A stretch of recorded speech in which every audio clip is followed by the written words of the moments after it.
Hello hi అండి. ఈరోజు మళ్ళీ ఒక మంచి వీడియోతో మీ ముందుకు వచ్చేసాను. ఖచ్చితంగా మీ అందరికీ నచ్చుతుంది, చూడండి. Perfect sweet shop style gulab jam ఇంట్లోనే వస్తుంది, ఇంట్లోనే చేసుకోవచ్చు టేస్టీగా. అంటే ఎంతమంది చేసుకోకుండా ఉంటారు? సో నేను ఈరోజు అలాంటి గులాబ్ జామే నేను మీకు చెప్తాను. సో మీరు కూడా ట్రై చేయండి. వితౌట్ ఫెయిల్ ఖచ్చితంగా మీరు సక్సెస్ అవుతారు ఈ రెసిపీలో, నాది గ్యారంటీ. సో నేను చెప్పే చిన్న చిన్న టిప్స్ ఫాలో అవ్వండి, చాలా ఈజీగా చేసేస్తారు.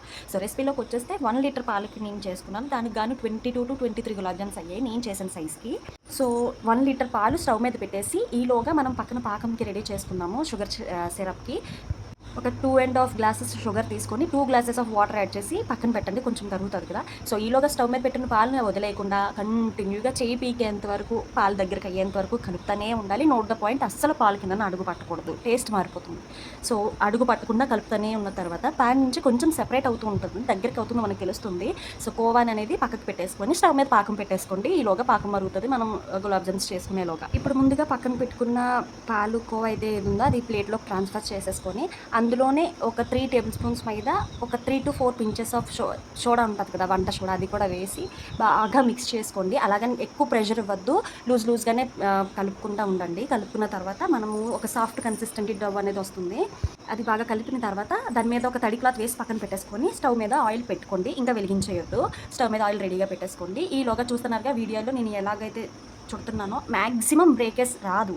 మీకు అదే పిండి గట్టిగా అయిపోయింది అంటే ఒక 2 to 3 టేబుల్ స్పూన్స్ పాలు అనేది యాడ్ చేసుకొని నేను చూపిస్తున్న కన్సిస్టెన్సీలో మీ అదే గులాబ్ జామ్ పిండి అనేది ఉండేలా చూసుకోండి, సరిపోతుంది. లేదు లూజ్ అయిపోయింది, పల్చగా ఉంది అంటే కొంచెం మైదా యాడ్ చేసుకోండి. మ్యాక్సిమం ఎక్కువ మైదా వేసేయకండి, గట్టిగా వస్తాయి. ఓకేనా?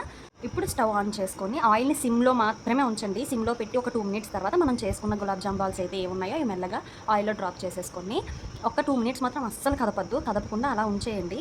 2 మినిట్స్ తర్వాత హోల్డర్తో కానీ క్లాత్తో కానీ జాగ్రత్తగా పట్టుకొని బాండీని మాత్రమే షేక్ చేస్తూ ఉంటే మనకి లోపల పన్నీర్ బాల్స్ అనేవి ఈవెన్గా ఫ్రై అవుతూ ఉంటాయి అన్నమాట. మనం ఎప్పుడైతే మనం బాండీని షేక్ చేస్తామో హీట్ అనేది ఈవెన్గా స్ప్రెడ్ అయ్యి ఆయిల్ అంతా కూడా మూవ్ అవుతూ ఉండటం వల్ల హీట్ ఈవెన్గా స్ప్రెడ్ అయ్యి గులాబ్ జామ్స్ అన్నీ కూడా ఒకటే కలర్, ఒకటే టెక్స్చర్లో వచ్చేలాగా హెల్ప్ అవుతుంది అనమాట ఈ టిప్. కాకపోతే కొంచెం జాగ్రత్తగా చెప్పాను కదా అని మొత్తం ఊపేశారంటే ఆయిల్ చేతి మీదకి వస్తుంది, మళ్ళీ తర్వాత నన్ను తిట్టుకుంటారు. So sorry.